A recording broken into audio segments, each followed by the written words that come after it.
En marge de la Journée internationale de la lutte contre la corruption, l'Inspection générale des finances a dépêché l'un de ses commandos pour prendre part à une conférence débat organisée le week-end dernier par l'ASBEL Cercle Axiologique.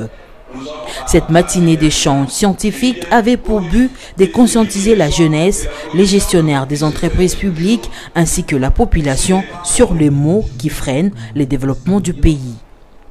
Associée à cette activité, la délégation de l'Inspection générale des finances a été conduite par Gabriel Kabanangui, inspecteur général des finances, chef de brigade des entreprises publiques, représentant du chef de service Jules Alinguete empêché, a mis en exergue les actifs de l'Inspection générale des finances tout en félicitant l'engagement du chef de l'État dans cette lutte contre la corruption. Il n'y a pas une seule structure qui peut mener cette lutte seule. Okay? Donc les textes créant chaque structure déterminent ses compétences et nous pensons que ces structures doivent travailler en synergie pour atteindre les objectifs.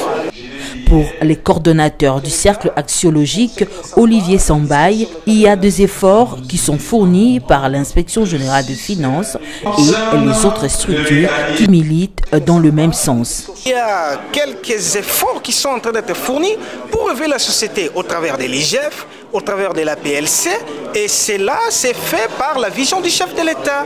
Et moi, qu'est-ce que je peux faire avec mon ASBEL? C'est d'accompagner.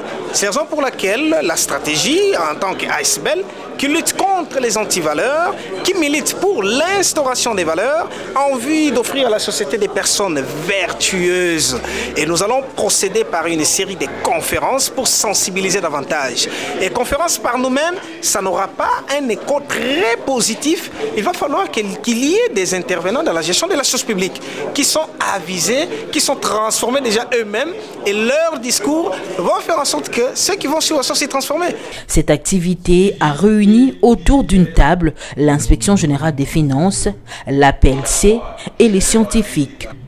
Tous ensemble, ils ont cogité sur les mécanismes à mettre en place pour lutter efficacement contre la corruption en République démocratique du Congo.